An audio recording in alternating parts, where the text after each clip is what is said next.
Governor Tim Walz.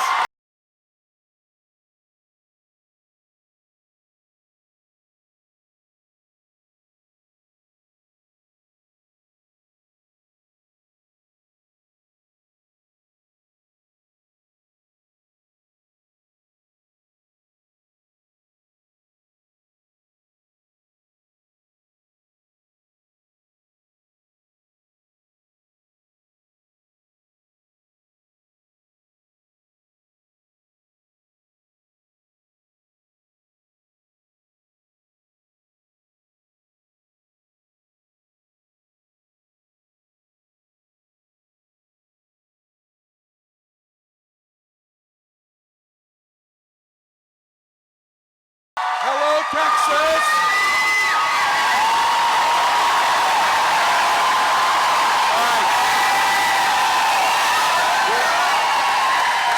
Will you all remember this? I want Beto to do my eulogy someday if I need it, just so you know. Look, to all of you and to this guy, to the Powered by People and to Beto O'Rourke. Beto's work, is that better? How about now? Okay, one time I asked a crowd, can you hear me? And the guy in back said no. The guy up front said, I can hear every word and I'll switch with that guy. So I'll try and speak into it.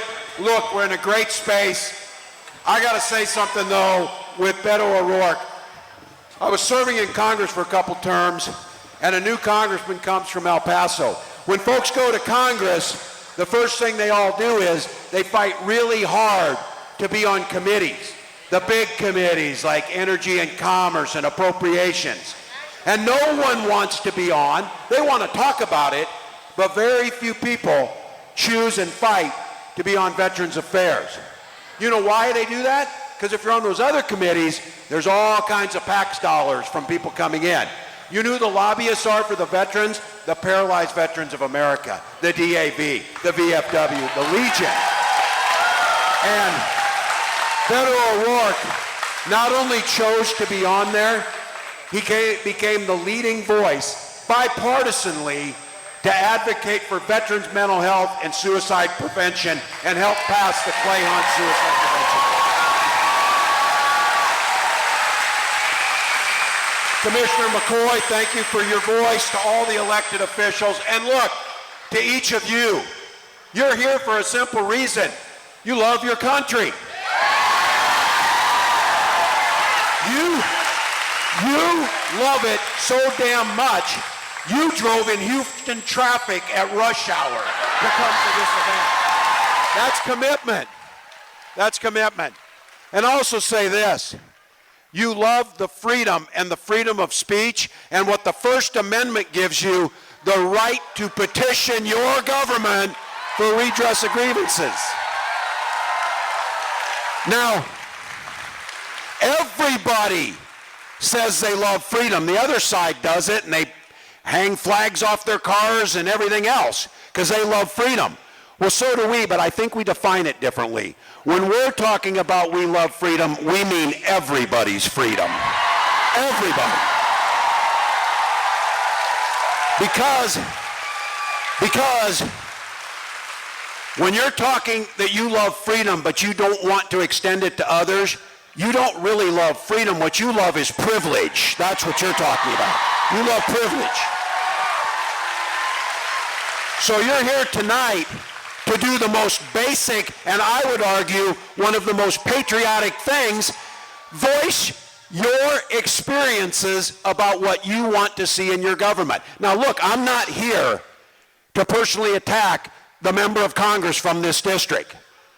I am here to tell them, do your damn job. Do your damn job.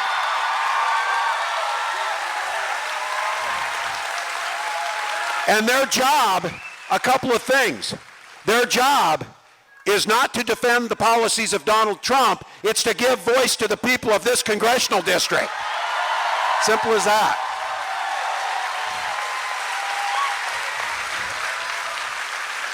And Congressman O'Rourke, where I were talking about this, I went to Congress in '07 And one of the things I wanted to make sure is we got health care.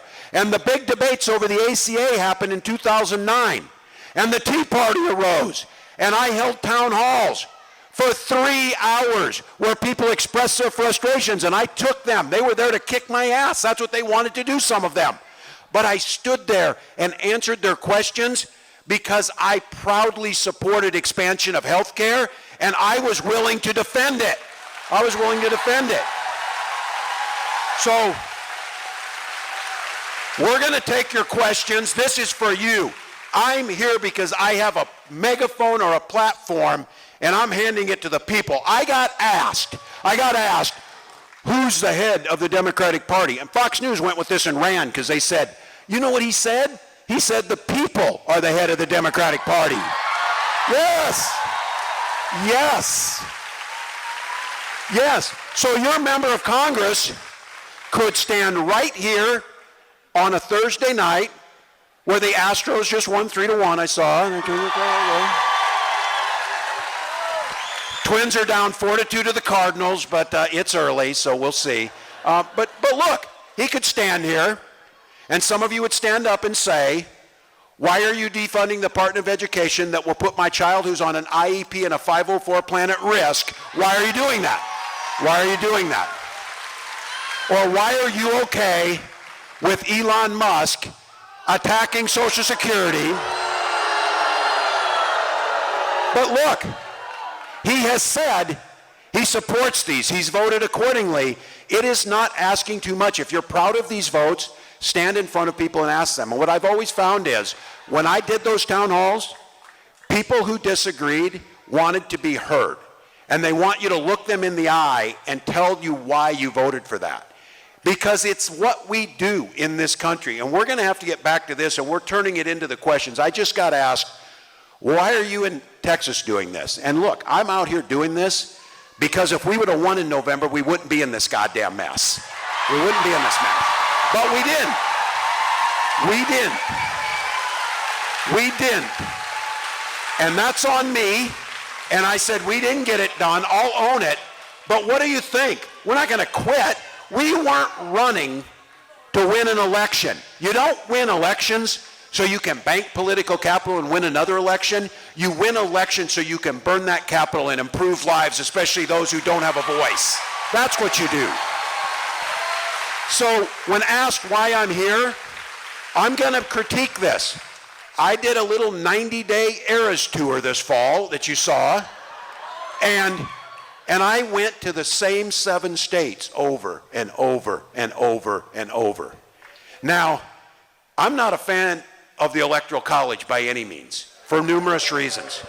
But we lost the popular vote too. And you know when people said, how'd you lose the popular vote?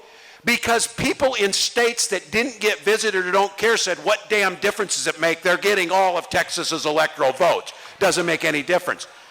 We have lost our voice, and we as a Democratic Party should do some soul searching here. Why is our message only for Philadelphia or Phoenix or Milwaukee?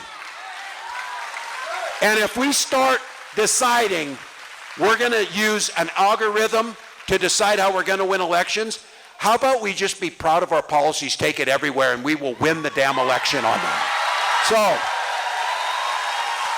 So we're here.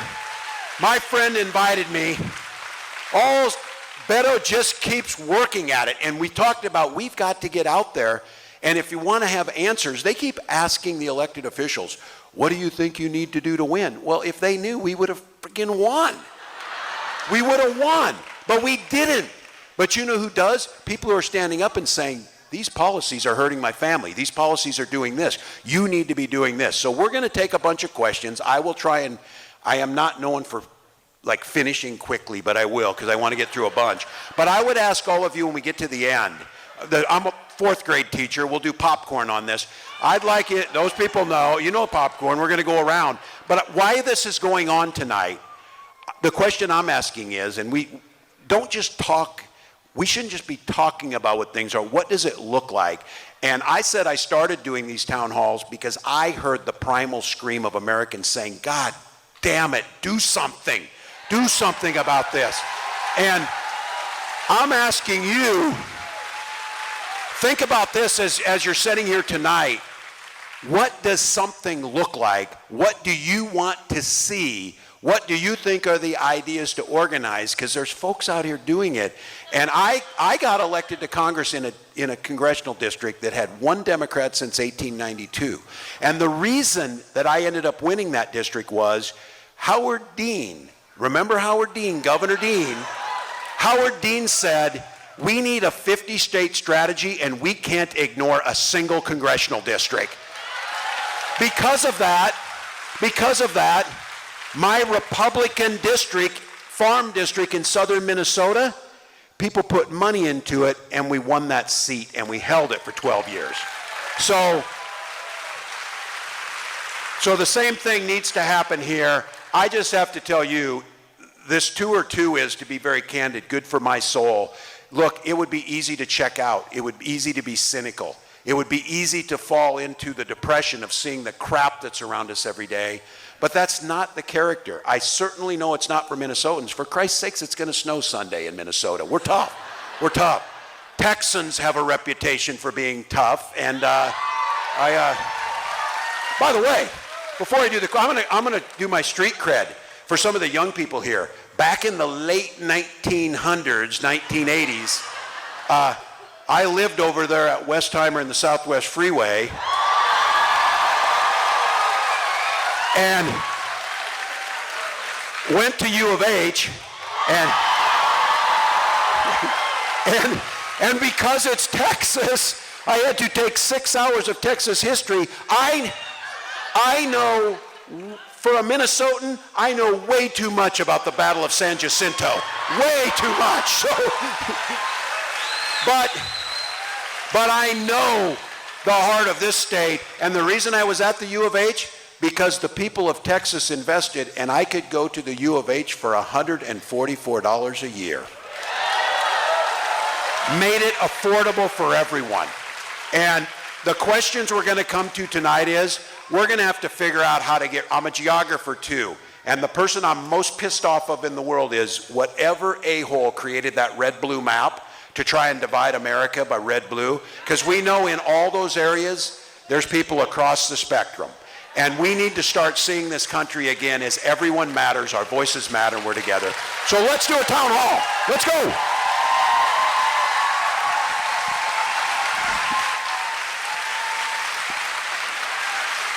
All right, we're going to have a chance to take as many questions as time allows.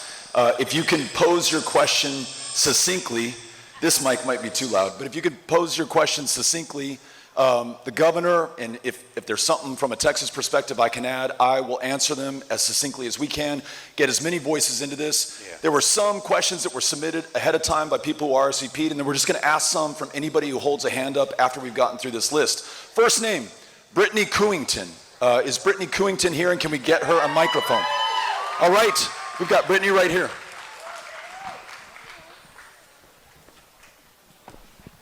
Okay, I'm going to brag a little bit, if that's okay, and then I'm going to follow up with Texas, for God's sake. We expect it. But then I'll follow up with a loaded question, of course, because it's Texas, you know. But I'm so excited to be here today, and it's really because I feel like I came with the biggest family that I don't know, and that's the veterans. So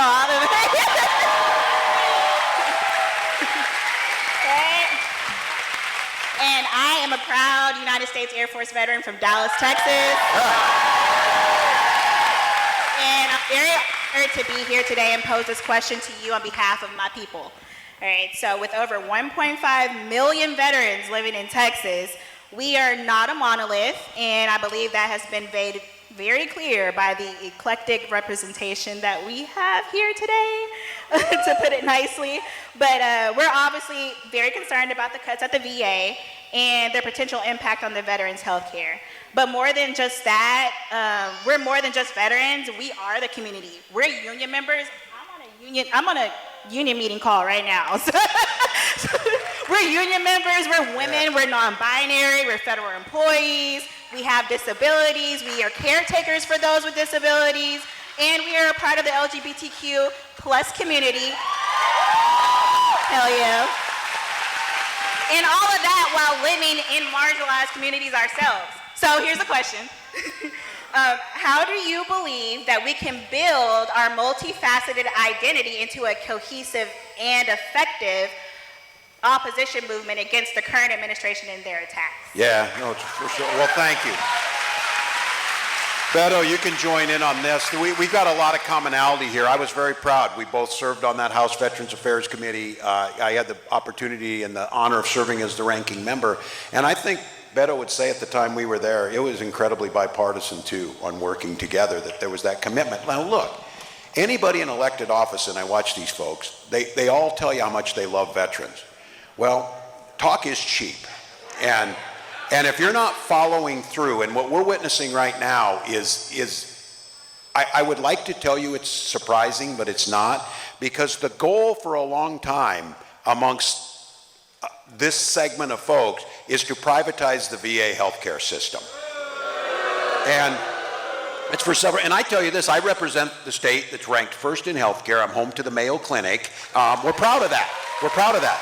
But the Mayo Clinic will tell you the best healthcare system in the country is the VA system. It trains over 80% of our physicians. Now, their attempt to go at that when they fire the 83% that are at the VA, many of those veterans themselves, the purpose of this is to try and transfer that money into the private sector. They've been continuing to do it. Veterans don't want that. And they will come to you and tell you this, well, the VA is not really efficient.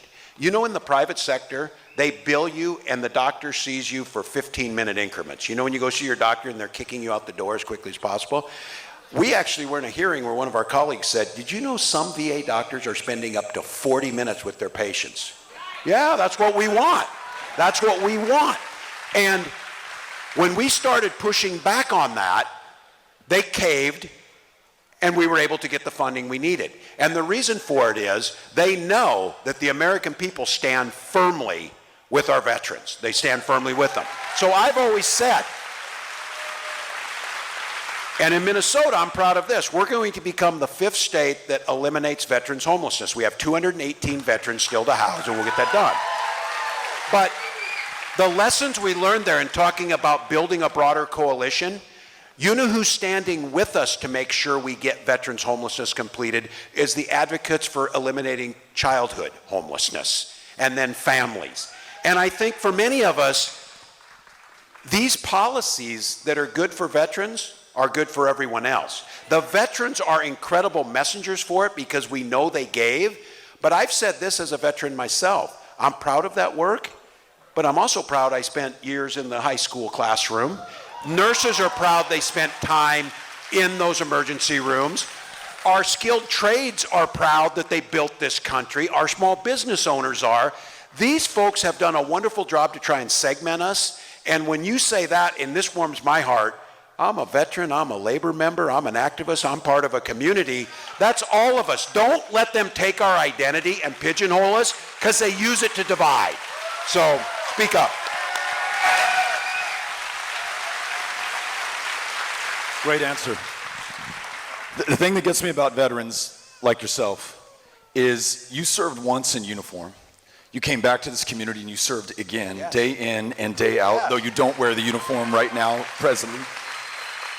I think about these veterans who came back from Vietnam, a war that this country didn't understand and many people didn't support. They didn't come back to ticker tape parades and a thank you for your service. Sometimes they were literally spat upon. But head down, nose to the grindstone, they got to work, they raised their families, they built up their communities.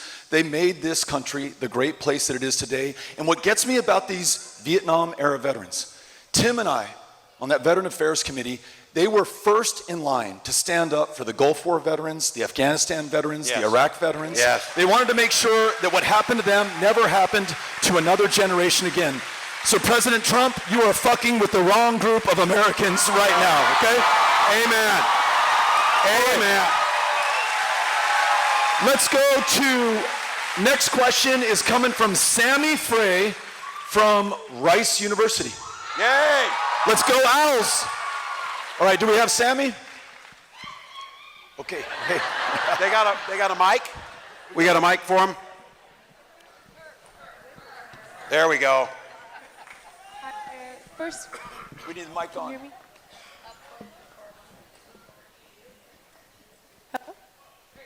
Or come up here. You can use this one if you want to. Keep talking to test it.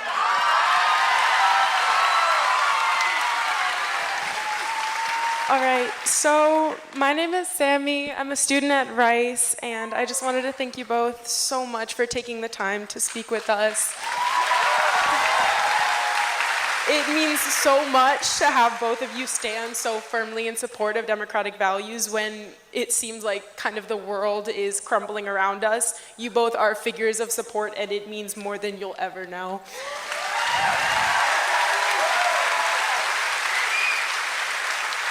So this topic is personal to me. My dad was a federal worker. He worked for the Small Business Administration, and he was one of the many who was laid off by Elon Musk. And before he was laid off, he received a federally sent threatening messages denouncing the use of DEI language and compelling workers to report each other if they found anyone trying to encourage DEI practices. And it hurts my heart, and it hurts everyone around us, because we all know that diversity is what makes America great.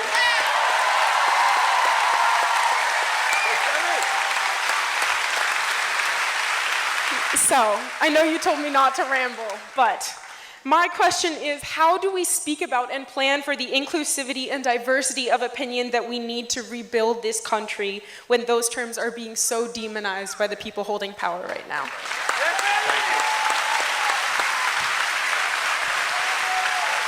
Well, Sammy, thank you. And to all the young people who are here, I just pause for a moment and look around and look at, I'm especially talking about these old white guys who seem to disappoint us on a regular basis in this country, but not this group that's here standing with you. Folks that know, as Beto said, those Vietnam veterans, the motto of the damn Vietnam Veterans of America is never again will one generation forget another. And so for all of us to stand up and talk about these issues and to talk to the American public in a way where we let them define the issues.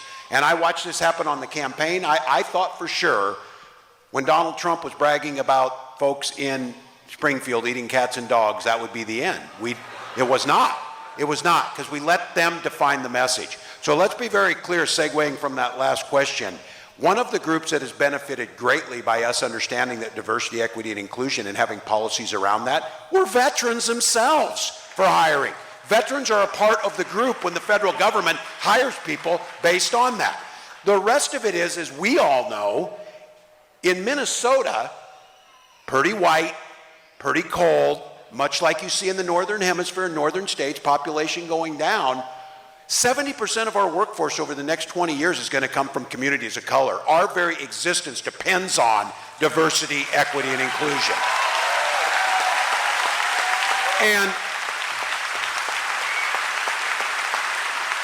And I'm just going to note this shit show of a text chain that was going on could have used a little diversity, equity, and inclusion in the people who were there. So I think, and I'm going to own this, when we see people back off and we see corporations back off to the threats, instead of leaning into and knowing we're doing this, because it's not only morally the right thing to do, it's economically the right thing to do, and our culture proves that our strength is our diversity. We've been talking about this for years as a country of immigrants, and we let them define the issue on immigration. We let them define the issue on DEI, and we let them define what woke is. We got ourselves in this mess because we weren't bold enough to stand up and say, you damn right we're proud of these policies. We're going to put them in, and we're going to execute them. And so they're going to use fear. They're going to do whatever they can. What I would say is, we need to make sure we're highly organized. Let's provide the data. Let's show them where things are at. They're finding out now. Florida kicked everybody out, and now what do they have to do? Weaken their child labor laws so we can put kids to work? That's not who we are. So what I would say to you is, this is about demonizing, and in this moment, and we may pivot to it, I know Texas, it's a hot issue. Immigration's a hot issue on our border too. Canada, we like them. We like them. But if we're afraid to talk about these harder issues, if anyone's finding it hard to find their voice and say what happened to this young woman at Tufts University is absolutely horrific, then we deserve to lose elections. Because if we're not willing to stand up and say, of course we need reforms, of course we need to put things in there, but you can do these things without sacrificing our humanity, without sacrificing understanding where we come from. DEI is the same way. Thanks. I love that. Let's have the courage of our convictions. Sammy, that makes us proud. Everything that you share. Stay strong. We're sorry about what happened to your dad and to your family. The reason we're here is so that we stop that from happening. A reporter asked me earlier, hey Beto, do you think the Democratic Party tent is big enough for all of these different views and voices? You know, you got people on the far left, you have moderate Democrats. This is my answer, tell me if you agree. I don't think the test right now is between people on different ends of the political spectrum. The test to define who a Democrat is right now is, are you going to fight or are you going to surrender? I agree. Let us be fighters right now. Let us fight. All right. We have Tanya Perez and her 11-year-old son, Aiden. All right, Tanya Perez and your 11-year-old son, Aiden. Aiden, where are you? I think you go right here. Here you go. Come on up. Yeah, you got that one. Come on up. My name is Aiden, and I'm a 6th grader who attends a Title I school. If Trump dismantles the Department of Education, what can I do to protect my right to a good education? Wonderful. I'm taking this one from you. Thanks, brother.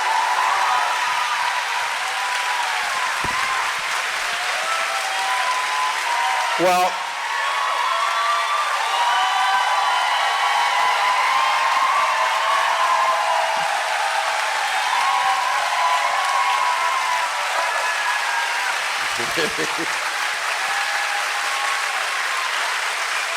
well, Aiden, thank you. Thank you for coming. Thank your parents for bringing you and participating in the democracy. And I'm going to say it to all those public school teachers here. Thank you so much. And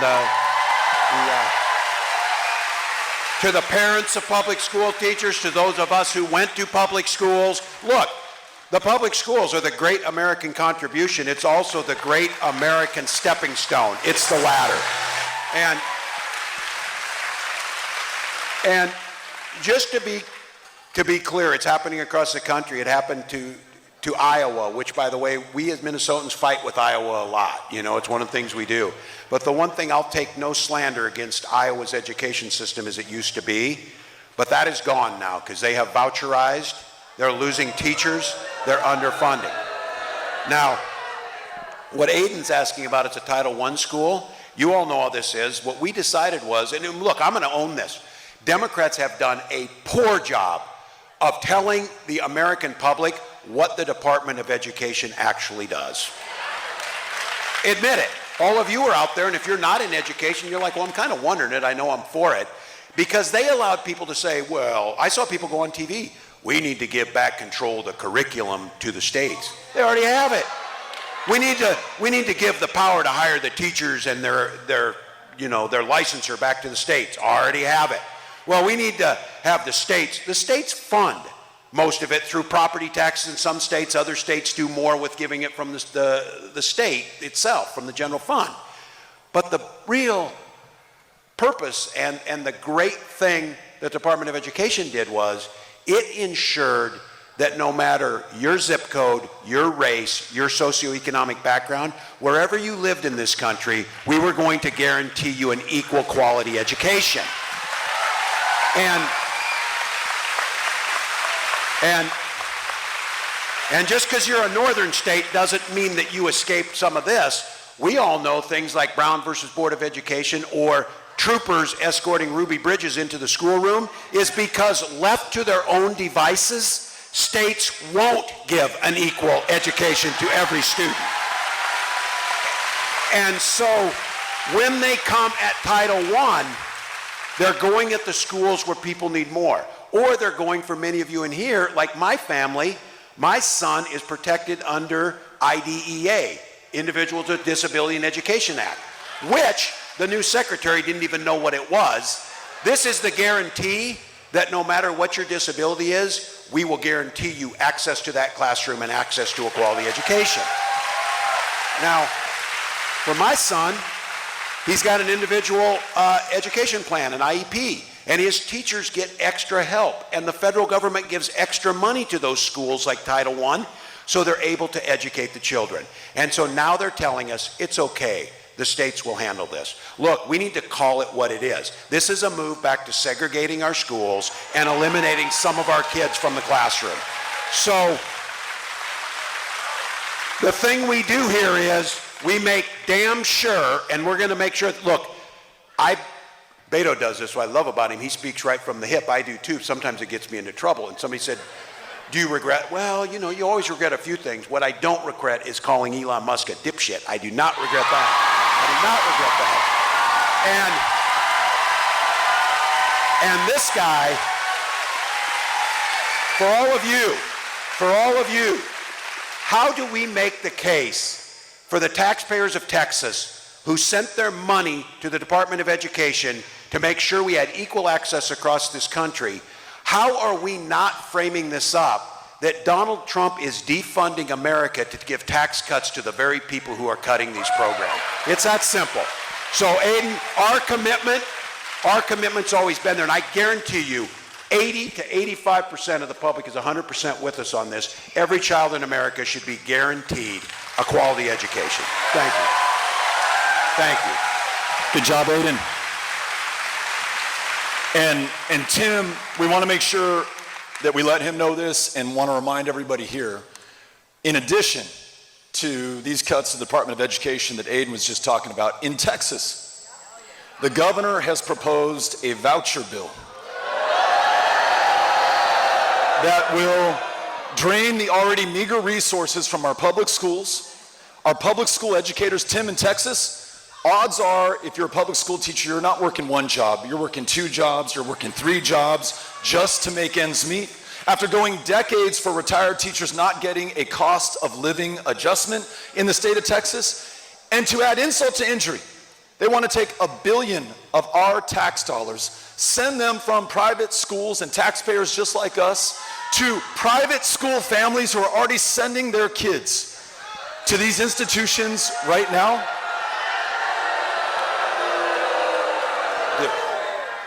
Though the governor would have you believe otherwise, this is not a done deal. Please call your state representative, call your state senator, say no on vouchers in Texas, yes on high-class, world-class public ed in the state of Texas. All right, we're now going to go to Mary Ann Helms right here in Rosenberg. Right here. I'm going to give you my mic. Just a little bit here. I just wanted to thank both of y'all for being here when our congressman is not here, and that means a lot to us to be able to have a voice. My question today is about election integrity.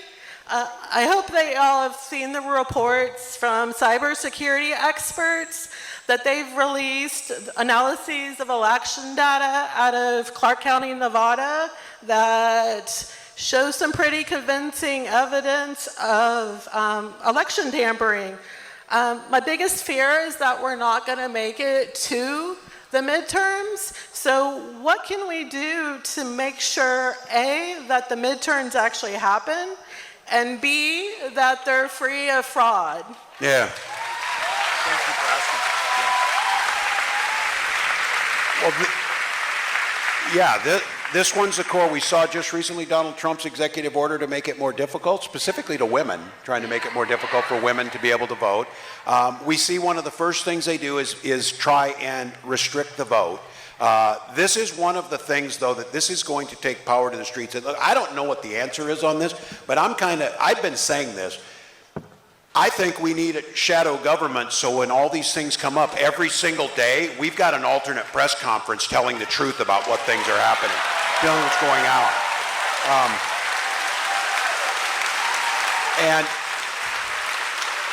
And on this piece on elections, I'm going to go back to this again about what I think the Democrats have done wrong when they've had power.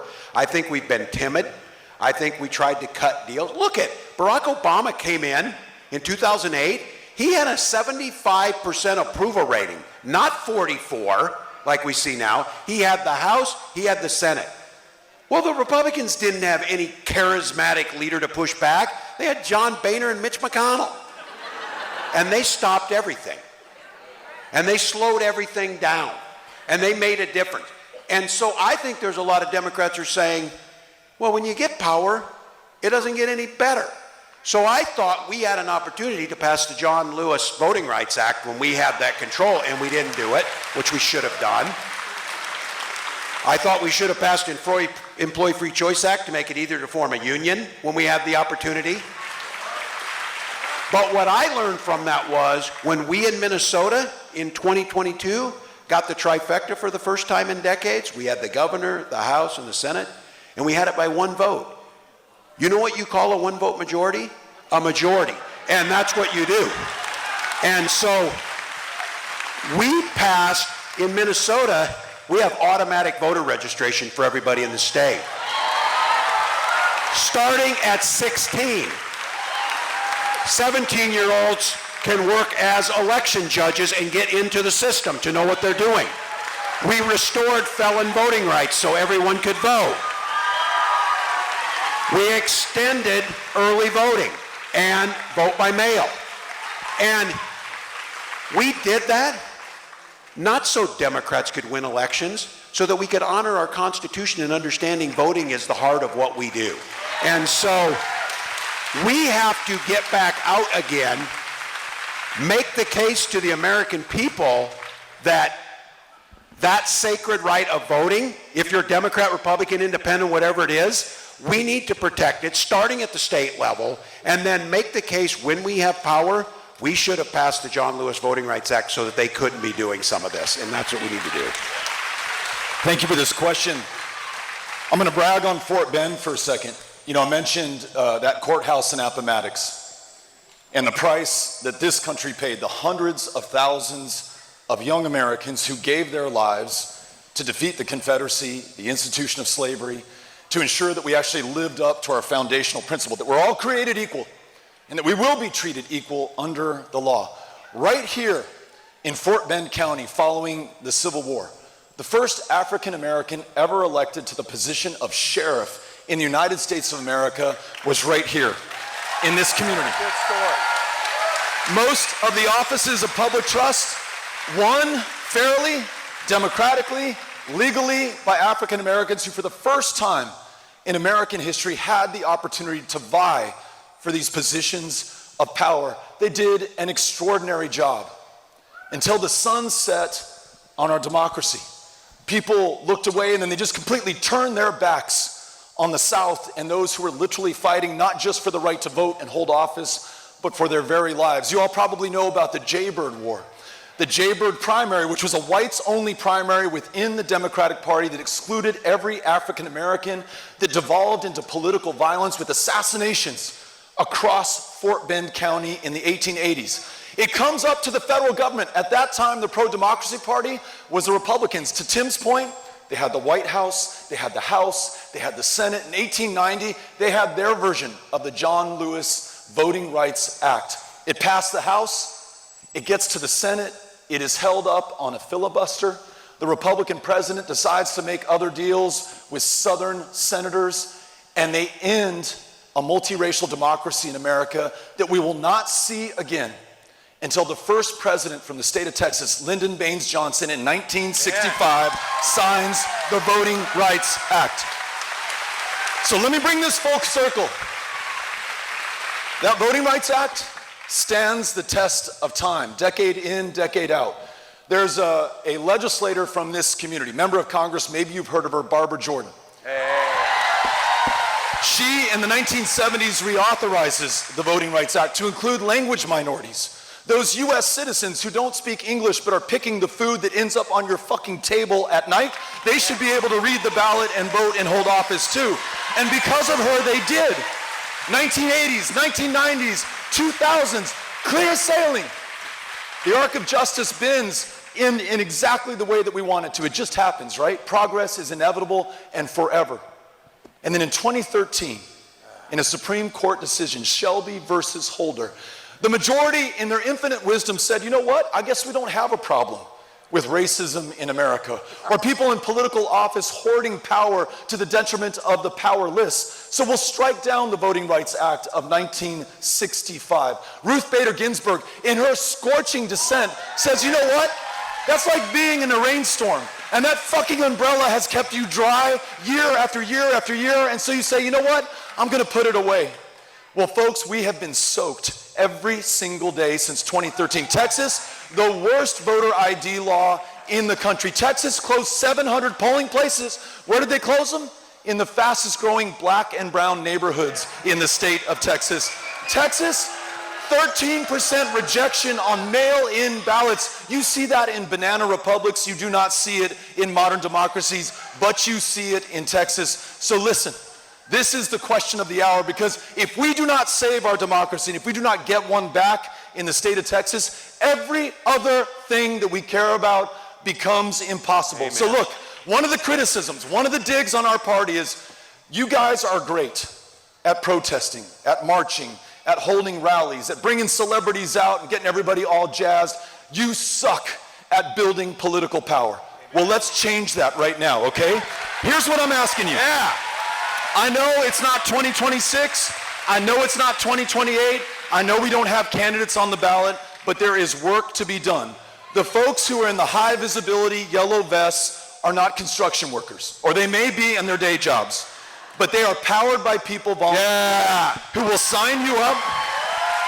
If you give them your contact info, and in this age of convenience and ease, I promise you this is going to be hard. If you give them your contact information, they're going to get in touch with you. They're going to train you to become a volunteer deputy registrar, get your certification right here in Fort Bend County.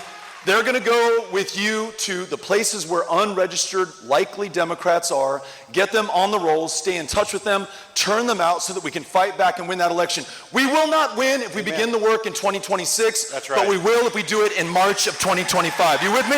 Yeah. Let's do it. Wow. Do you all remember that commercial, The Most Interesting Man in the World? It's Beto O'Rourke. It's us. I don't always We drink got to water. know our history. We got to know where we've come from to know where we're going. I appreciate that. All right, Ryan Rackley from Missouri City, you're up. Okay, here you go. I'm going to give you my mic. Hi, Ryan. Thank you so much. Thank y'all for being here and fighting for us. Thank you, Coach Walz. We really Texas loves you. Thanks, man. Glad you're here. Thank you so much. Thank you. So my question is, we're 3 months into this current administration, and there appears to be a rift amongst congressional Democrats regarding the future and direction of the party. Where do you both see the future of the party in the coming years, and how can we trust current leadership to fight for us like you guys are? Yep, good question. I think I'm going with Beto on this. Look, future of the party's right here in a barn on a Thursday. But that's not just hyperbole, and that's not a throwaway line. We're going to have to figure out, why are our policies, when we poll our policies, like paid family medical leave, which, by the way, every other damn country in the world has it, except us. Now 13 states, since Minnesota has it, those policies are super popular. If you went out and polled people in Texas, if they wanted paid family and medical leave, it'll poll 80%. It'll poll 80%. Same thing with, would you like us to make sure that our kids can't get into our unlocked guns and shoot each other? That polls pretty well too, because people like that. But we as a party, as Beto's saying, I'm going to give you my example on this, because look, I own this. My job was to go out there and win 7 swing states, and to get old white men without hair to not be terrible and to do the right thing. And I say this as a school teacher, my teachers here all know this, when you teach a lesson and half the students don't get it, it's not because the students aren't very bright, it's because they may learn differently or you didn't do a good job of teaching it. And I think we get so stuck up on message. We get so stuck. If we just get the right charismatic leader, the next Barack Obama will come along and we'll hire some consultants and we'll have this perfect message for them. They friggin' won by saying people were eating dogs and cats. They won on that. So it wasn't that. But it's this issue that I think Beto's at. Our policies are good for people. We know that we improve people's lives. We're in it for the right reasons. But we're losing these folks, and it's not the 77 million who voted for Donald Trump. I've said this. If you're going to buy 6 flags, stick them on your truck, buy a picture of Donald Trump looking like he's all buffed out, you're going to vote. I knew they were going to vote. What I was worried about is people who thought both parties were the same and that it wouldn't make any difference. And I think the future of our party is what Beto's saying is, when I was growing up, it was clear to me that the Democrats stood with working people. Social Security survivor benefits was there for my mom when she needed it. Public school education, college was affordable. They were there for us. We've got a lot of our neighbors, not bad people. They don't know exactly what we stand for. They don't know if we believe it. And I think Beto's making this point is, let's throw it all out there, fight like hell, and show them that we understand exactly why they're feeling the way they're feeling, exactly why they're so nervous, exactly why it matters to go to the polls, because it'll improve their lives. So I think the future lies with those who are bold. I think the future lies with those who aren't afraid to say, we're not taking your bait on this. I'm not going to fight fights. I'm not going to demonize little kids for who they are just because you don't simply like that. We're going to fight for the things that matter. And I sure the hell would rather go down that way than try and come up with some wonky message that doesn't get there and doesn't improve people's lives. So we got to go bold. Yeah. I asked you to go back in time with me at the outset, all the way back to last Friday with Pete Hegseth and Donald Trump. Now go with me into the future, generations from today. So our great, great, great grandkids. And they're reading their history books, if they're still allowed in Texas. And they're like, okay, to the teacher, let me get this straight. This guy said he was going to be a dictator on day one. He was lifting lines wholesale from Mein Kampf, saying that immigrants were poisoning the blood of America. He tried to destroy the Constitution. He ignored a co-equal branch of government. He called veterans suckers and losers.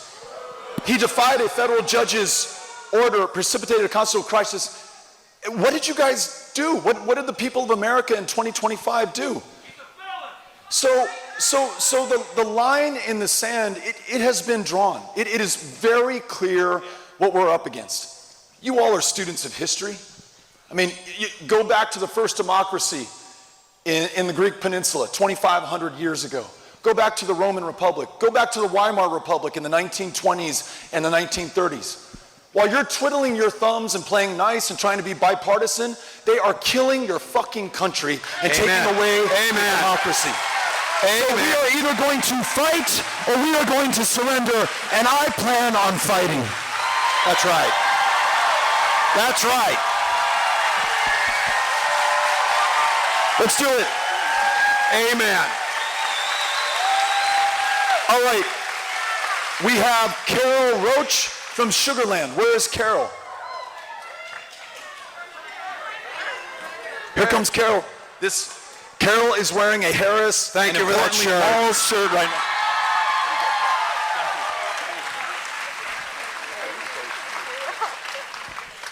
now. Thank you so much.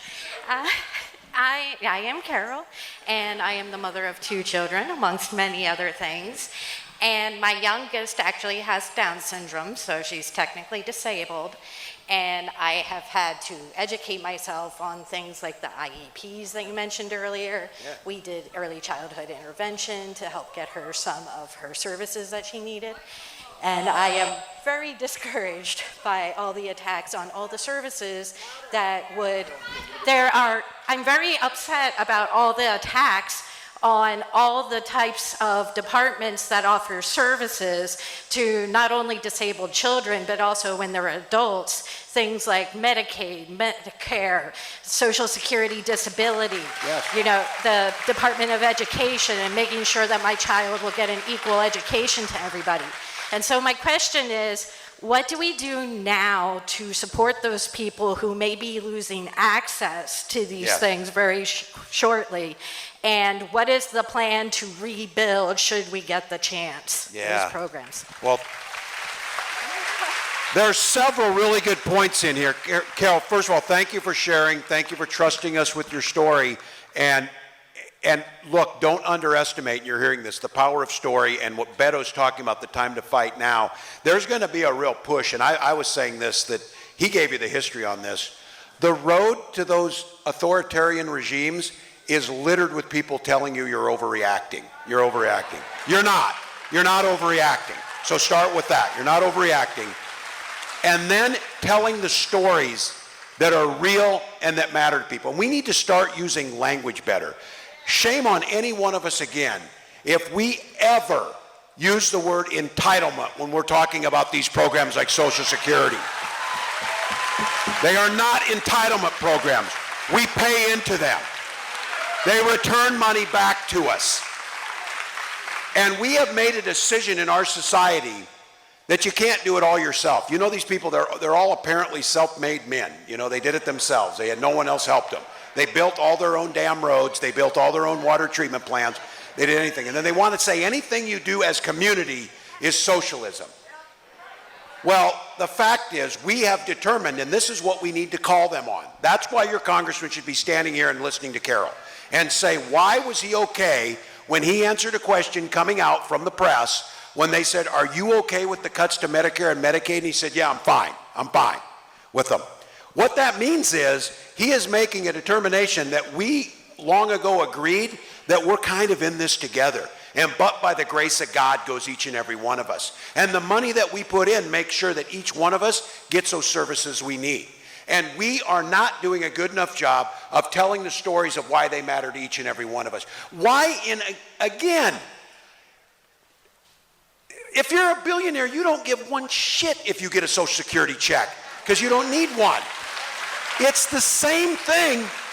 It's the same thing when they complain about property taxes, and then local small communities don't have any money, so they can't have a local swimming pool that's a municipal swimming pool.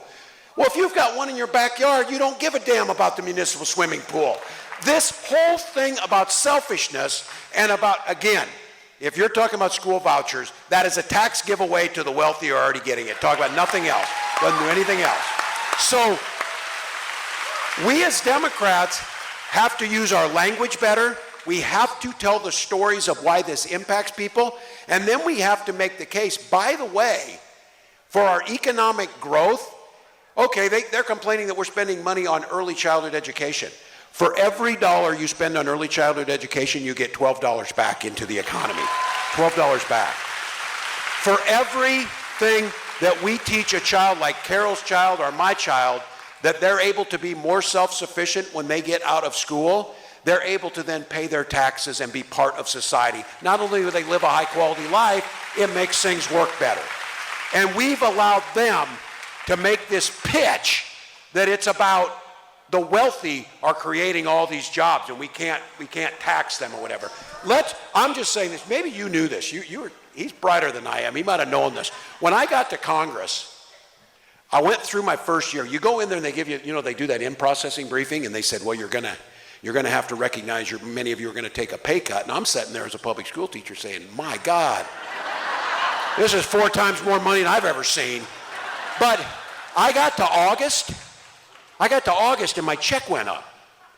And I looked at my pay stub and I said, why am I getting more money on this? And I said, oh, they made a mistake. They're not taking out Social Security anymore. So I went to the payroll office and I said, you made a mistake. And they said, they're looking at me like, you're a congressman, you should know this shit. They said, there's a cap on Social Security and you don't pay it after you make that much. And I'm like, well, that's a ripoff. Why is that the case? If anybody tells you Social Security's in trouble, it's a very simple fix. Just have everybody pay Social Security on the money they make. That's all you have to do. Very simple. All of us do. We all do. Did you know that there was a cap? There was a cap. Yeah, they're stealing your money. We got to do better. Remember they did the whole defund police thing, which of course we were not doing? They're defunding America, and they're really doing it. They're defunding not just the police, they're defunding Social Security, they're defunding our schools, they're defunding defense, they're defunding the roads. We got to get better at our messaging. If we're fighting the way there, defunding our libraries. You got it. All right, let's get, I'm going to try to get as many people in the time that we have left. Let's get Marley Rivera from Missouri City. Do I have Marley? I'll go faster. No, you're God, I remember now what was hard about Houston. It's hot as hell in Houston. So, and it's just, look, I'm like a snowman. I'm like melting, like a snowman. We're going to go to Amber. We're going to go to Amber Fannin. Amber, here you go. Amber, welcome. Thank you. Hello, how are you? Thank you both for coming out here.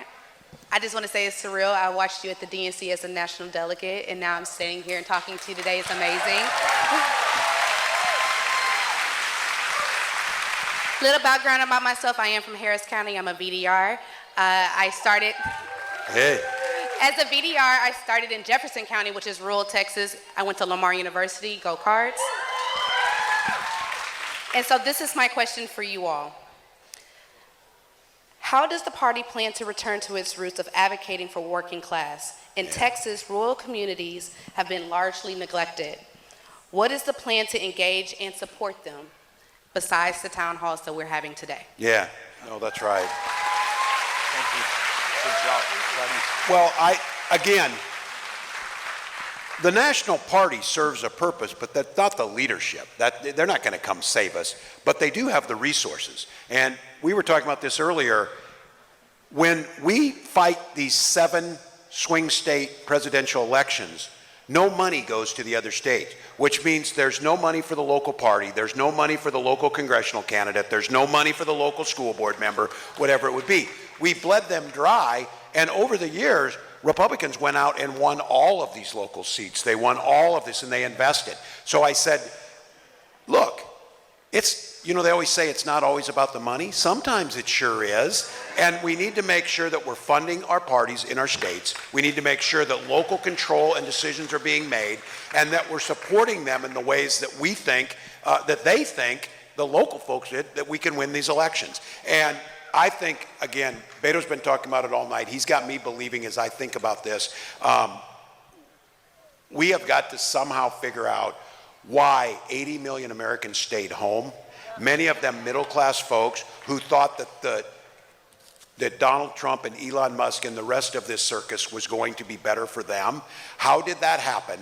And then figure out listening to local folks and saying, here's how we can win here. If we don't believe we can, look, in many of these places, my congressional district, when I won my congressional district by 30 points in 2008, in 2016, Donald Trump won that district by 18 points, just that amount of time.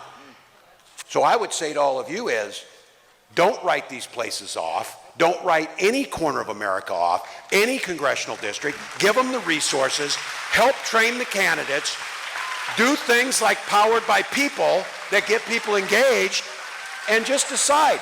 I'm going to do Beto's. I worry about this, that we should all, me especially. I'm going to be sitting on my porch in a rocking chair, and they're going to say, what did you do to fight for the democracy? It better be everything we could do. And I think each and every one of us want to be in this fight. We've got to provide the avenues where that fight is. And I don't think the Democratic Party, as it's structured right now, maybe does that.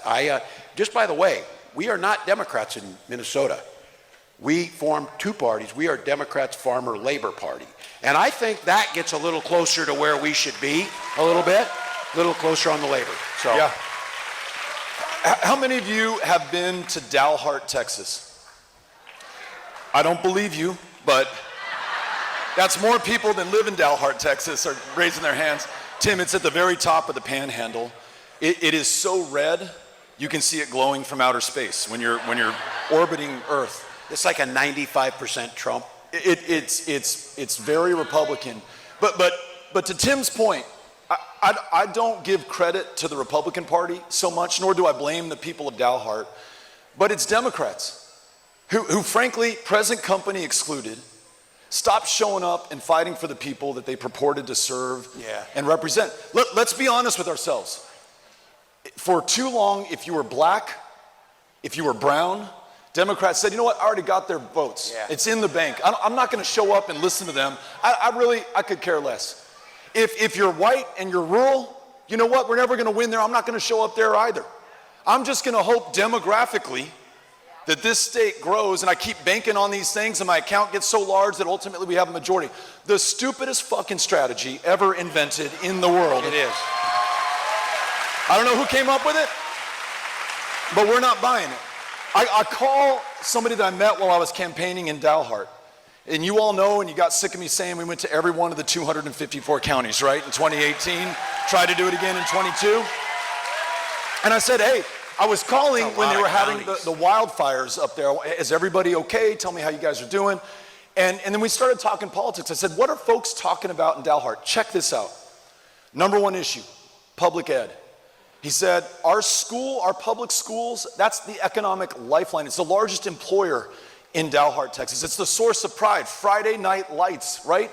That is Dalhart, Texas. And the governor, the Republican governor, wants to drain whatever resources we have and send them to the rich kids in Dallas. People are pissed off. Issue number two, we're a rail hub here in Dalhart. Union jobs are really important. There is no one standing up for organized labor in Dalhart, Texas. So folks are pissed about that. Third issue, immigration. It's not a negative one in Dalhart. We're an agricultural community, and folks travel thousands of miles for the privilege of picking our food and making sure that our local economy is working. To Tim's point, not a single Democrat on the ballot to make the case about fair wages and labor and public education and an immigration policy that means that if you want to come to this country, we're going to make sure that it's safe, that it's fair, that it's legal, that it's orderly, that you play by the rules, and America benefits from it.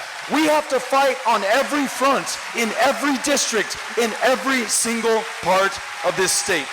That's the way that we're going to win this battle. That's the point. Good question.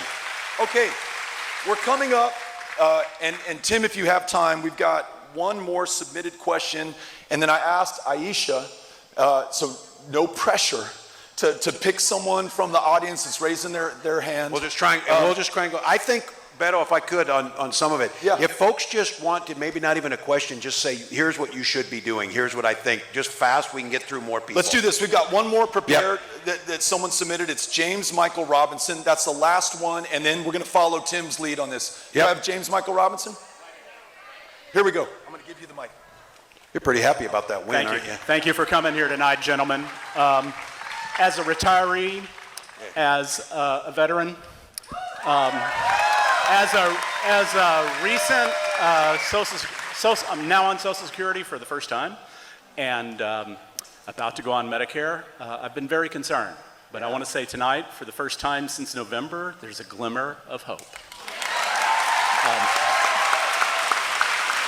But what I want to ask you, I really inspired what I hear tonight, but why aren't our Democratic leadership being more aggressive about fighting this crisis, existential crisis for this country? No, well, thank you for all that. I only got a couple more years. How is it to get that Social Security? I used to say this as a teacher. Teachers know this. I worked my ass off because I wanted those kids to get the best education and go out and achieve their dreams, but I'm a little selfish. I wanted them to get a good job, pay their taxes so I can collect Social Security and retire. That's how it works, so I'm happy you're on it. Look, Beto and I are asking this. When this started to happen, I heard that primal scream of do something. I called a few people up. I called him. I talked to Bernie Sanders, who's working his ass off to do some things. AOC.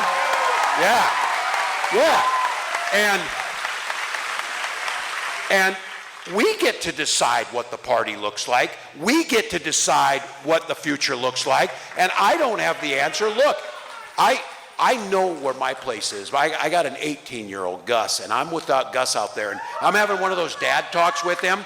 I was giving Gus my wisdom on what he had done wrong. You know, because I know these things, right? I'm the dad. in the middle of it, he gives me the old, says the guy who got his ass kicked by Donald Trump. And I'm like, okay. But look, we need to acknowledge what happened. What I said and what we're saying here is we need to go out and listen to people. Look, people are telling you what you need to do. People are standing up and saying this is what is important to us. People are saying this is why I don't think the Democrats are winning and you should do this. We need to be capturing this. And why? Here's what I think happens.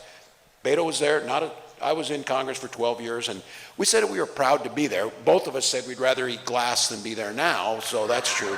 But I do think there becomes this comfort thing, and I'm watching it with these Republicans. They're apparently afraid of being primaried or whatever. How would you want that job so bad that you could lose all your dignity and just said that? I thought for sure, I won a congressional race in 2010 after I voted for the ACA because I figured I was going to lose. And I said, well, hell, I'll go back to teaching school because I'm going to vote to expand health care.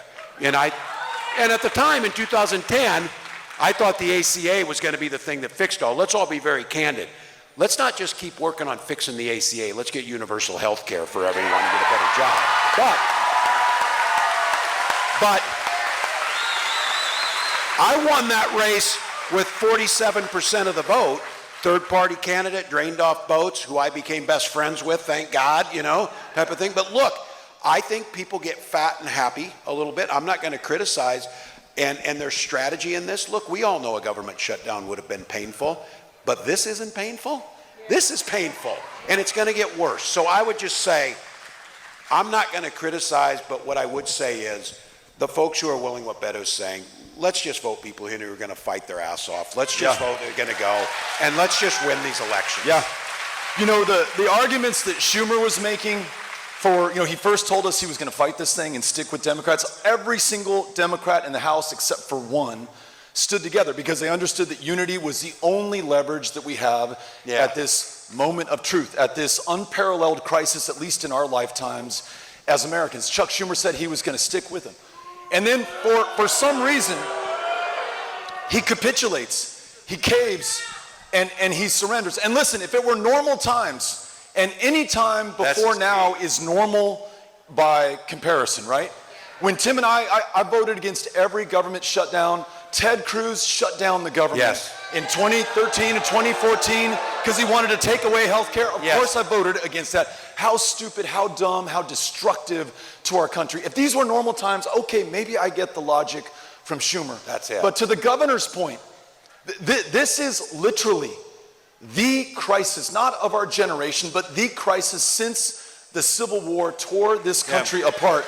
And if we are found wanting in the breach at this moment, we will lose what Abraham Lincoln called the last best hope of earth forever. So no more playing nice. In my opinion, just mine alone, Chuck Schumer needs to step aside, resign, get out of the way. We need fighters in positions of power who are going to carry the battle. Fight the fight. All right, let's go popcorn. Real quick, one point of privilege. You wonder whether you have power as a single American, a citizen, a member of this community. Some of you know the next person who's going to approach this stage. I got to know her very well when she lost her extraordinarily beautiful daughter in the Santa Fe High School shooting nearly 7 years ago. If anyone would have had an excuse to drop out and not show their face again or be involved in the politics that so badly failed her, her child, and too many other kids in a state that leads the nation in school shootings, it would be this young woman that you're about to hear about. But not only did she stay in the fight, she worked on legislation. She got it passed on safe gun storage, which is one of the things that Tim Walz is working on and talking about. Rhonda Hart is the woman who got it done. Ladies and gentlemen, here's the mic.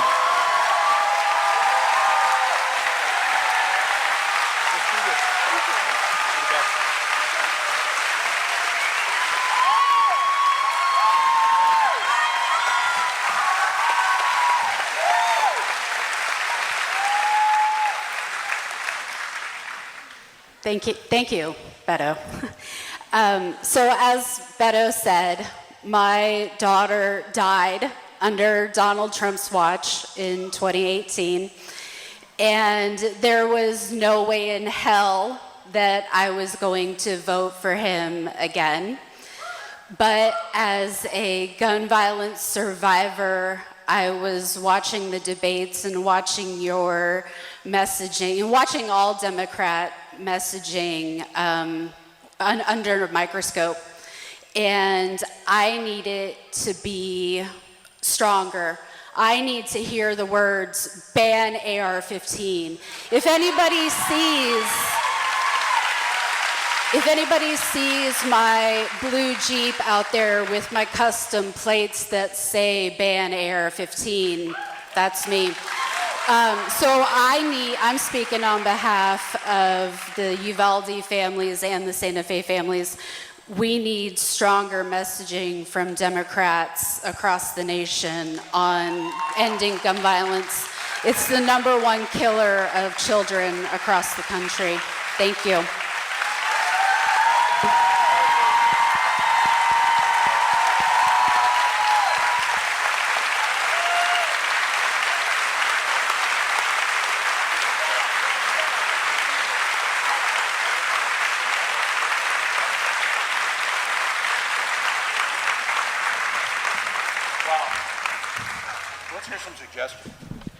We'll do this. We can do it pretty orderly. 4th grade teachers, some of you are here. We'll do this. We got folks that are waiting. Let's just pop around. We'll have folks. We'll kind of point. Then just tell us, like you heard this. People are saying what they want to see happen. So go ahead, ladies. Yep.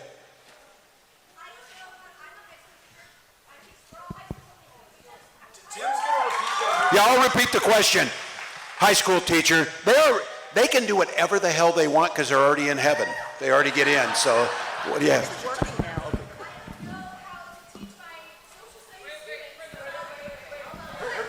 Yeah. Thanks, Coach. All right. So thank you, Beto, for organizing this, for being here. I've been volunteering for your campaign since 2018. Yay. You know, I don't know a lot, but I know how to be a governor. He would be a great governor, just so we know. He'd be a great governor. Yes.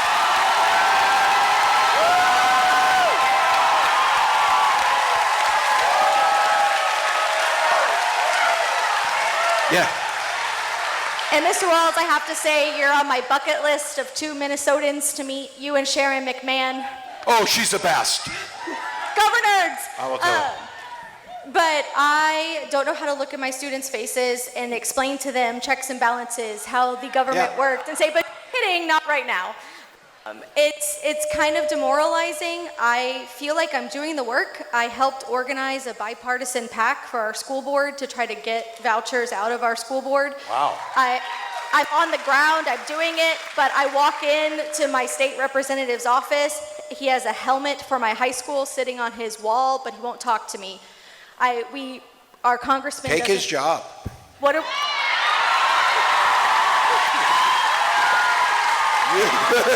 Yes. I don't know what we're supposed to do. Like, we're fired up, we're here, we want it, clearly, but I don't know what's next. I feel like I'm trying to do the from the bottom up grassroots, and it's not working. And we still don't have funding for students. We're accessing teachers because they increase the class ratio because they won't release funding. What do we do? Yep. Look, we're not going to, I wish I had the answer to it on it, but I think what we understand is this is happening across the country. There is a unified voice no matter what state you're in. The trick that we're going to have to figure out is to organize differently, powered by people, other organizations are out there. The Democratic Party's not going to come in and save it. We should be there to help facilitate some of this. So thanks for what you're doing. Sir, yeah.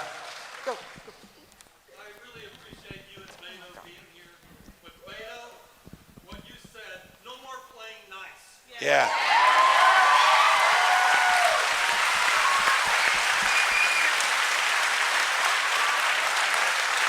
Yeah. Can he get a mic?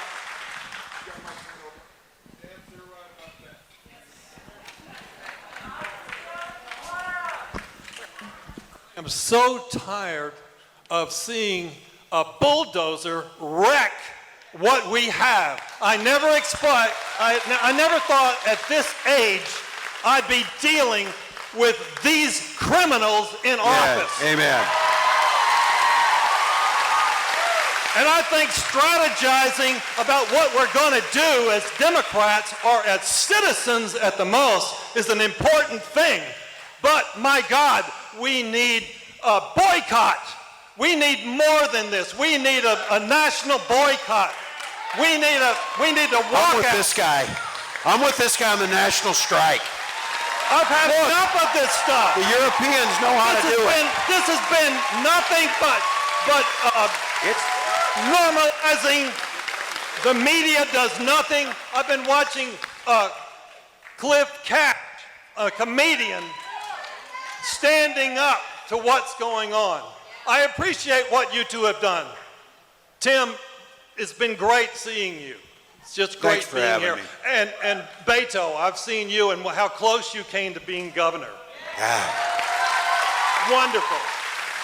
But with a bulldozer taking this apart now, we can't be sitting here strategizing of what can be, but what is right now. We need to get in the streets. Yeah. Somebody needs to say it. Yeah. Somebody needs to say it. Yes. The Democrats have been way too weak. They've been way too weak. Thank you. Yeah.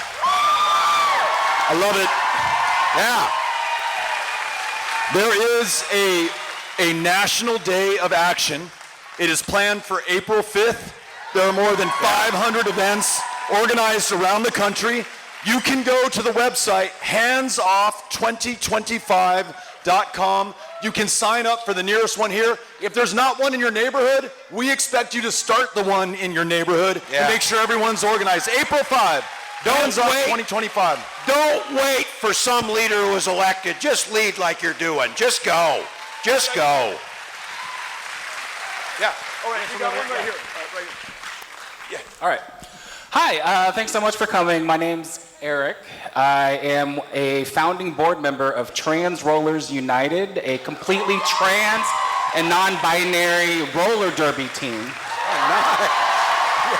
If anybody's interested in roller derby, they play in that building over there.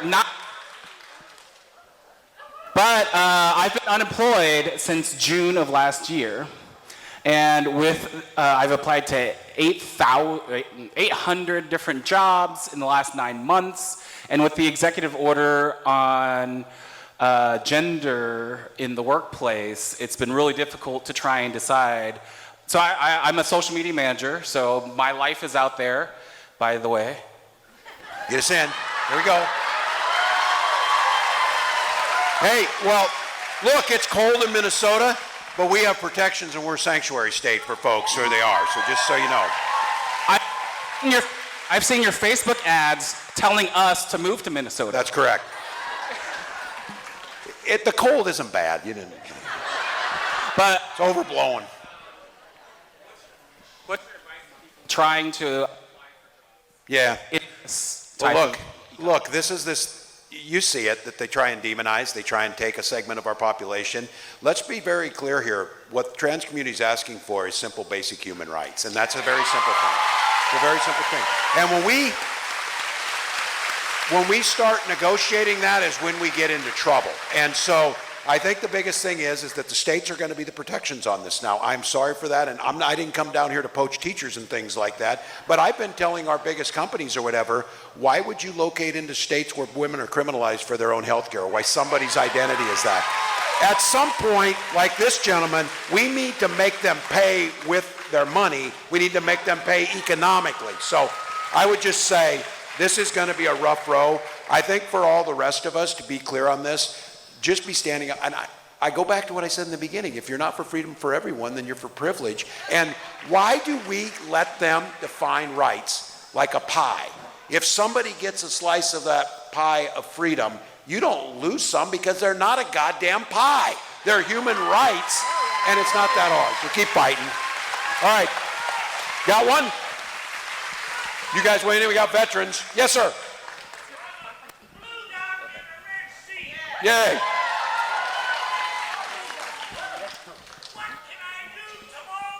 There we go. I think, call that guy. There he's ready. This is how it works. This is how it works. What are they offering your neighbors that we can't refute and give them something better and get out in that space? We got some other people. Yes, ma'am. Hi, I'm Diana Martinez Alexander, and I want to bring attention to school board races that are happening. Yeah.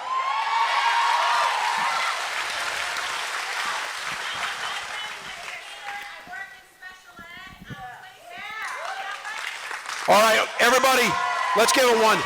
Quiet. Give them your website or where they can contact you. People are watching. Yes. Good. Thank you. That's what we can do. We can run for office. You got some folks? You go here. Governor, Congressman, thank you for joining. Town halls are great. This is a tough one, and you guys have brought up Elon Musk. Nature abhors a vacuum, and we've kind of gotten here over the last 20 years because of the rising deficit, the rising debt. Yeah. Revenues are up 50% over the last 10 years. Spending's up 90%. Yeah.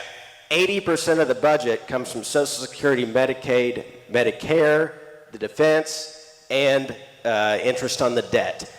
It's a hard decision. What are you actually planning on doing to fix that? Because we're going to all be in a very bad situation in 20 years. I actually fall into this space. What this question that he had, I fell as a deficit hawk in Congress. I went to Congress and said I would not take a pay raise until we balanced the budget. I never got a pay raise.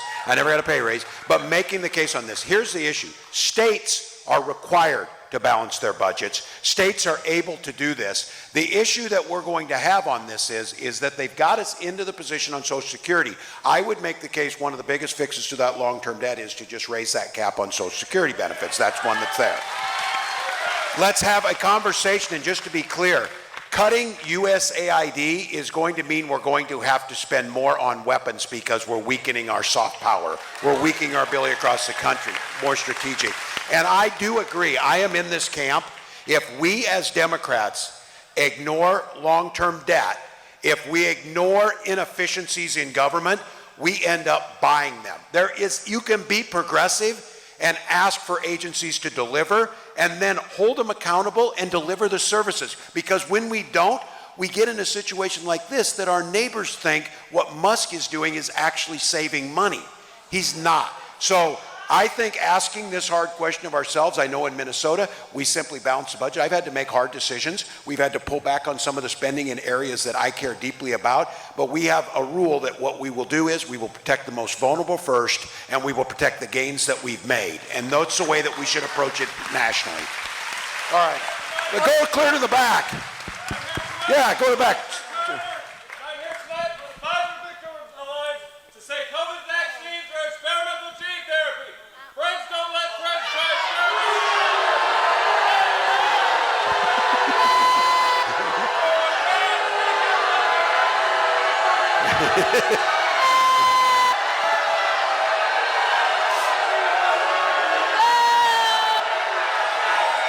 Freedom of speech.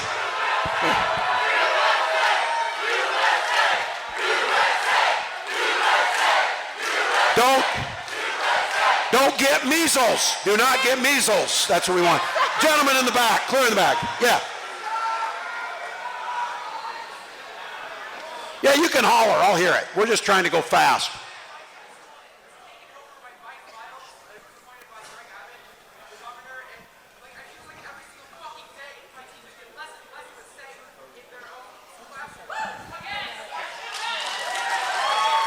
You want to get that?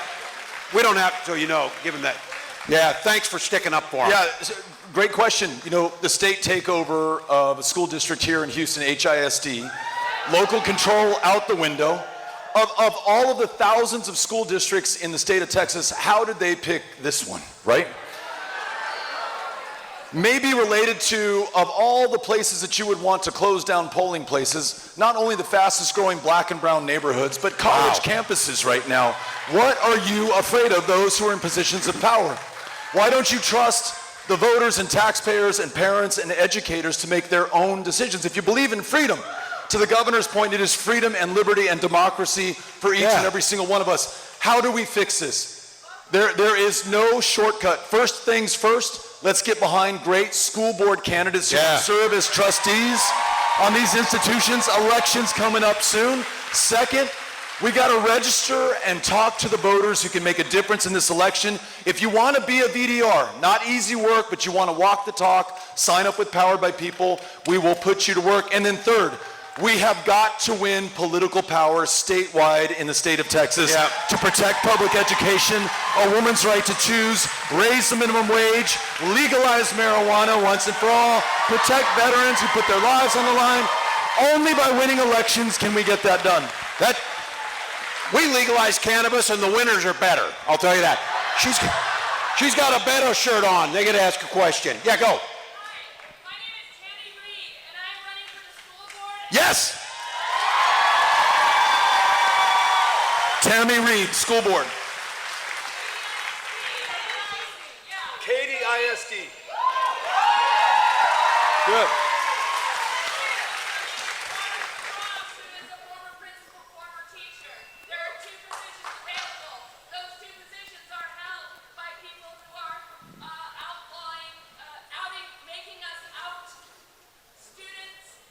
Yeah.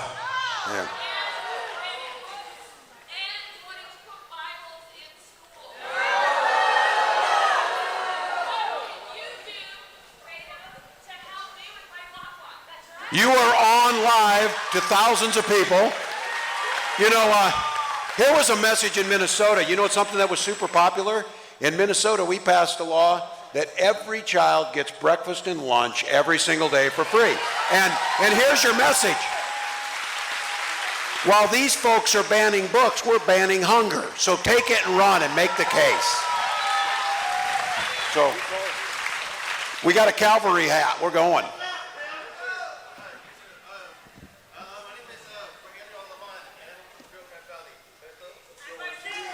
Hey.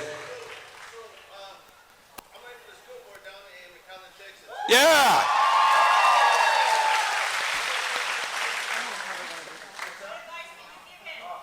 Listen, Rogelio, who is representing the 956 right now, RGV. Yeah. Says, what advice can we give him? He's running for school board. For all the school board trustees, folks running for school board. How many are running for office this year? Raise your hand if you're running for an office. As many as you can. Good. Rogelio, you know why you're running, right? And so this is my free advice, worth what you paid for it. I would knock on every door of every likely voter. In a school board race in Texas, you can knock on every door of every voter. The turnout for school board races is 3%, 5%, 8%. It's not 50%. You can meet every likely voter. You show up and you do two things. One, you tell them why you're running and what you're going to do for them. Two, and I know you know this, Rogelio, you listen to them. You ask them, hey, what's important to you? My first race running for city council, knocking on my first door just next to Wrestler Canyon in El Paso. Hey, I'm Beto O'Rourke. I want to work on property taxes and make sure that public safety is a priority and that our parks are green. And the woman stops me. She says, that's wonderful. But I want you to save this canyon next to my house. Developers are going to build on it. So please save Wrestler Canyon. Second door, I knock on it. I give them my spiel. She interrupts me. Hey, I want you to save Wrestler Canyon. Third door I knock on, the woman answers. Hi, my name is Beto O'Rourke. I'm here to save Wrestler Canyon. we won that city council race. Rogelio, knock on every door, listen to and talk to every single voter. That's fabulous.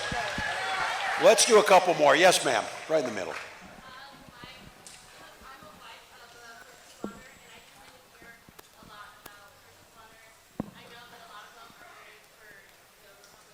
Yeah.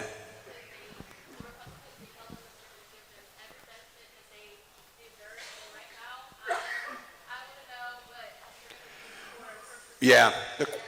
The question is first responders, our firefighters, our public safety officials, and yeah, look, it's just like veterans. Republicans they'll stand in front of every veteran group they have, but when it comes time to stand behind them, they're not there. Beto and I were in Congress when we watched the Republicans try and take down the 9/11 first responder bills for the folks who received that. We need to hold it accountable in Minnesota. We need to make sure that I stand in front of them and tell them we're going to fund for them. The issues around first responders is really challenging now, something we passed in Minnesota, and I would encourage it nationally on this. We see an incredible amount of rare cancers amongst firefighters. I think all of us know why, because of where they're around. We don't make them go to court or argue that. If you get a rare cancer and you are a firefighter, it's presumed in the line of duty, and we pay. We pay you, your family, and everything else. Those are the things we have to do. We have a 16-year-old. Got it. And it's 8 o'clock. So thank you for coming here, Governor Walz. I'm a little nervous, sorry, but We're glad you're here. thank you. So I'm not from the Fort Bend County area, but I saw y'all were having a town hall, and my mom's right there. Thanks for getting him here. She gave me the option to get signed out of school and come here or stay in school, and That was a good choice. Teachers will sign off. They'll sign off. so I wanted to. I'm a high school student.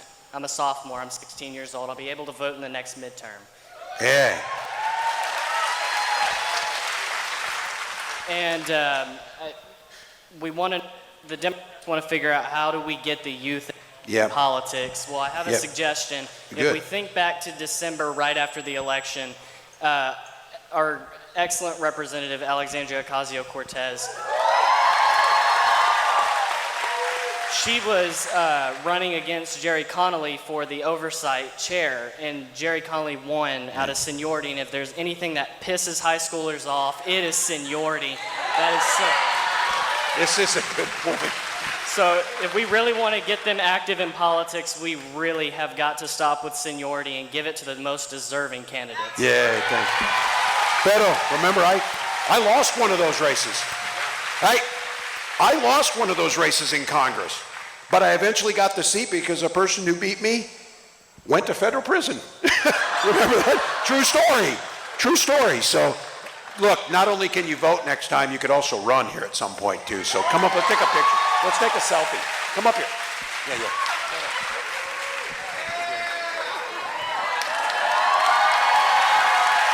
Nice to meet you. Yeah, thanks for coming. She wants to ask a question about women's rights in Texas. Let's have it. Explain the shirt to me first, though.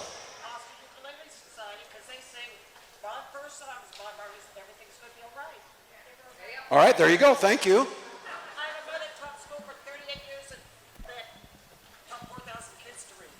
Wow. Yeah. Yeah. Well, look, I said this, and I thought it was the strongest pitch when we were trying to get votes at the end. I said, if for no other reason, vote for us so you don't have to see this guy on TV every goddamn day. And I want right now, and I've said this might be the most unsatisfactory I told you so political tour in the history of the world, but let's just all agree that Kamala Harris was probably the most qualified person to run for that office. And we're kidding ourselves. We are kidding ourselves if we don't think because we had a highly qualified and accomplished black woman running that's why people voted the other way. So we'll stand up, stand for it. Thank you. Grateful. Grateful. Yeah, get us in here. I got a state I got to go govern.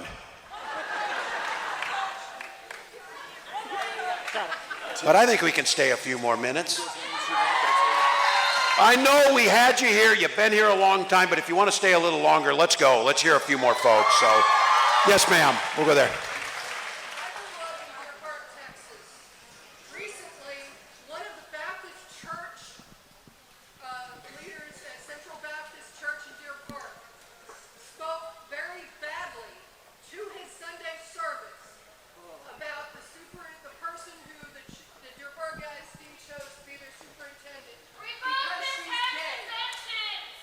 How do we stop these assholes from taking this and turning this country into a Christian nationalist country? Pax the church. Pax the church if they're going to talk. So.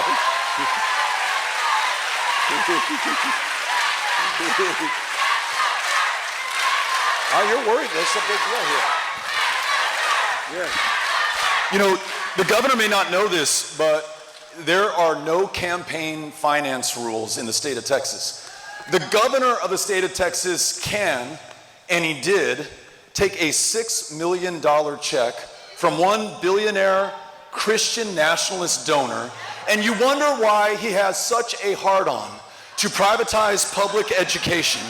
And it is because of the money. Always follow the money. I said it earlier, these guys are crazy, they're very often criminal, and they are always corrupt to the core. That's where this stuff is coming from right now. Yeah. So, we've got to fight back with these school board elections. We've got to win state representative seats. We've got to beat the governor. We're not going to do it if we start working in 2026. We got to start working in March of 2025. Hi, my name's Jennifer Branch. I'm from Orange, Texas. I drove 2 hours to be here because Dade Phelan is my representative and he does not represent me. My question is, and I think the majority of the people that are sitting around here will agree, when are they going to start impeachment process on Donald Trump? So, listening to where all you're from is great because I love this because you know that the news story on several of those stations is going to be, you were all bust in here. What are you going to do with your George Soros money, all of you? You going to buy something new with that? Look, speak to them. Tell them what has to happen. And Democrats we can't do that. We can't do this. Look, there were opportunities after the 2020 election that folks should have moved and done things and did not. And now we got into this situation where we're at. We can't make that mistake again. And I said this, we're going to get back in power. And Donald Trump said he was going to be on a revenge tour. And I said this, I said, well, what are you going to do? I said, we are too. And you know what we're going to do? We're going to rain down health care on people. And we're going to rain down education on people. And we're going to do what people are asking us to do. But look, don't allow anyone to tell you anything that's happening now is normal. Don't allow anyone to tell you to calm down, that it's not as bad as you think. It is, but look, someone asked earlier, and I didn't answer the question. I'm not saying this is a silver lining, and the destruction they're doing, the bulldozer as it was described, is happening. We need to make sure when we build back that we're building back to make sure that everyone is heard and everyone is represented and everyone is seen. Let's do one or two more. You call it. You got a few. You got some folks? Yeah. Yeah.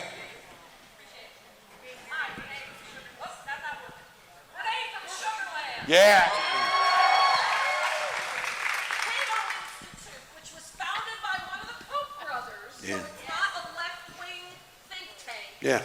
Did a study in Texas from 2017 to 2022 that showed that legal immigrants are 46% less likely to commit a crime. Yeah. 60% less likely, and even illegal immigrants were 40% less likely to commit a crime than native-born Texans. True. Why in God's name was that not run on a Democratic loop? Because we're bad at this. Yeah.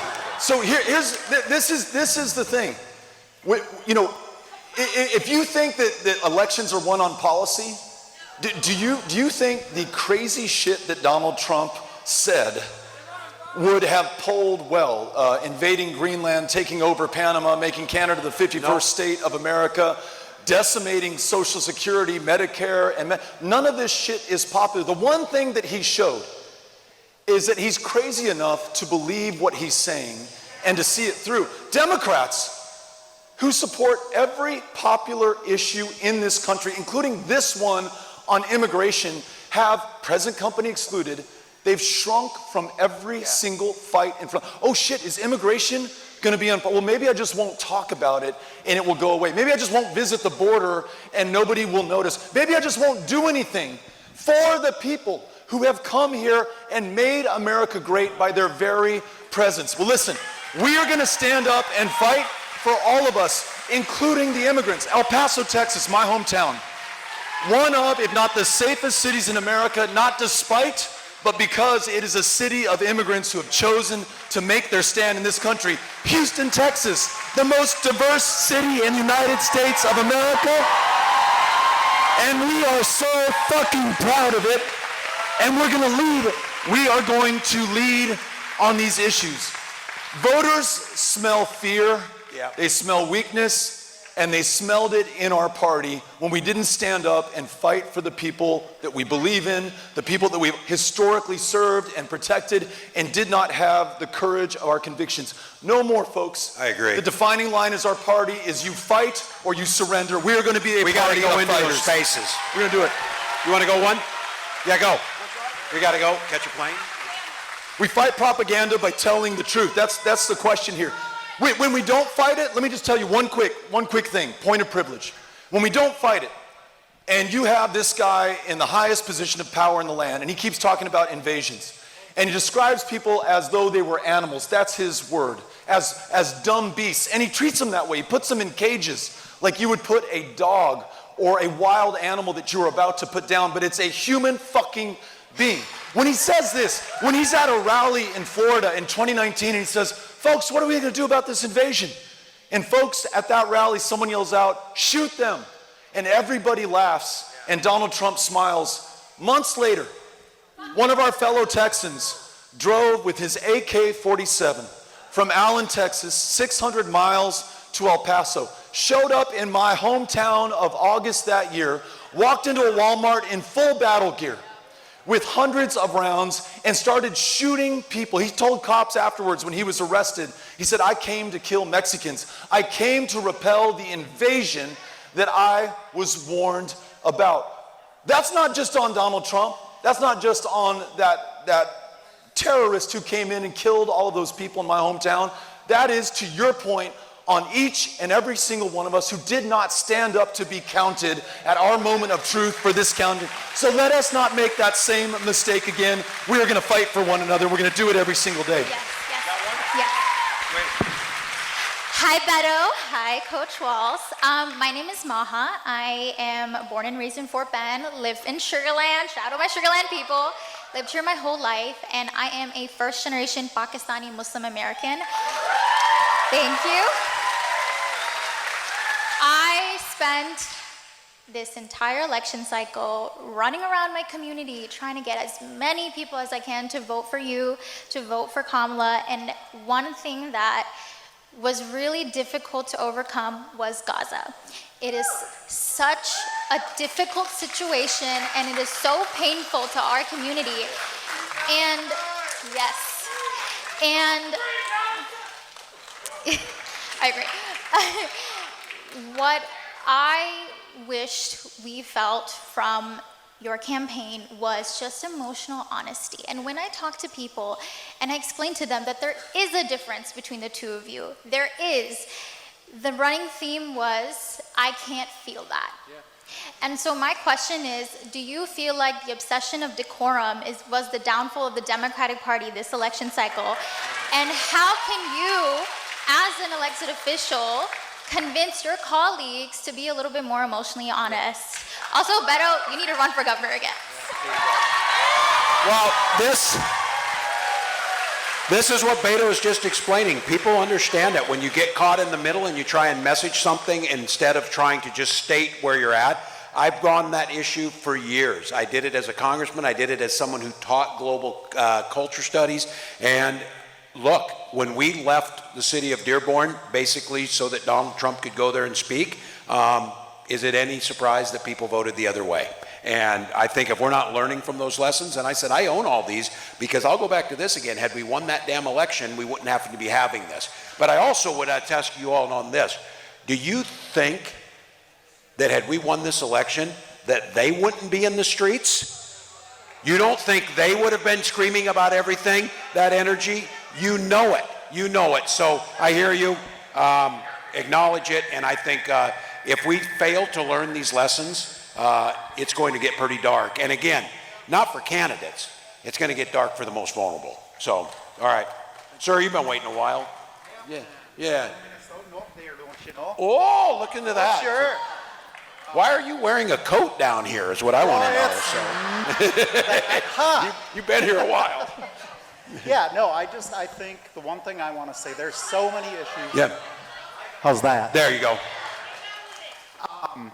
There's so much going on. I don't know that we can wrap it all up. There's too many questions. I think what I'm asking from you guys as you're running is kind of, I forget your name, but Maha? Yeah. Being truthful, kind of wearing your heart on your sleeve, you've already done so. I think there's so many issues that are misunderstood in the Democrat, liberal, whatever parties. People are just confused. And coming from Minnesota, now living here, I agree with gun rights. I agree with people that shouldn't be here not being here. But there's a fine line. That doesn't mean everybody that has come to America is a threat. Yeah. And so I think addressing that and being really honest with that the next go-round is really, really important, so that there isn't confusion thinking, oh, we're all for having criminals here, or we want AK-47s and ARs. That's not the case. Yeah, they're masterful at the messaging. I never saw anything in my life. Everyone here who's a veteran, and I don't care if you're Democrat, Republican, where you were at, there is not a single veteran in America who has any doubt whatsoever of how screwed up what happened with this text chain was and what they were doing. That is not even debatable. But look, they're gonna weasel out of this, and we had to listen to the shit about Hillary's emails for 3 years. So I'm with Beto. Nobody's gonna fix this for us. It's not gonna be easy. It's not gonna be over tomorrow. I would say buckle up and be in this thing for the long haul, because that's what it's gonna take. So, we ready?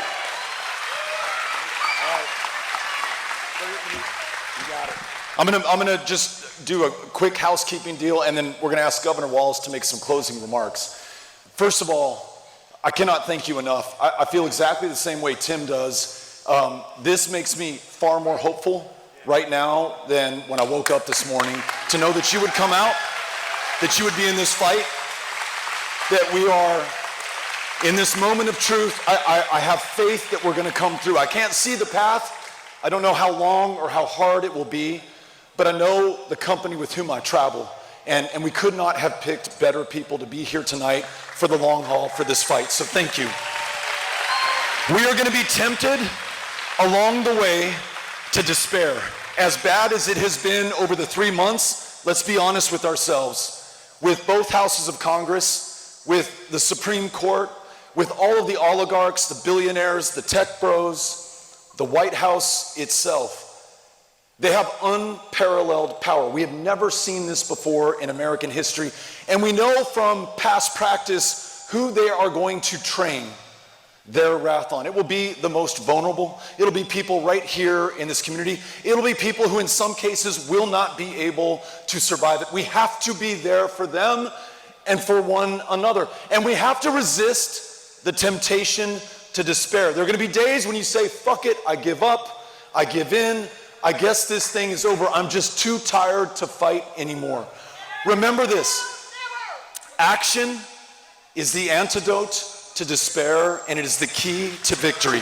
Run for office, knock on doors, meet with your neighbors, volunteer, go to that food bank that is struggling right now to staff all of those open positions.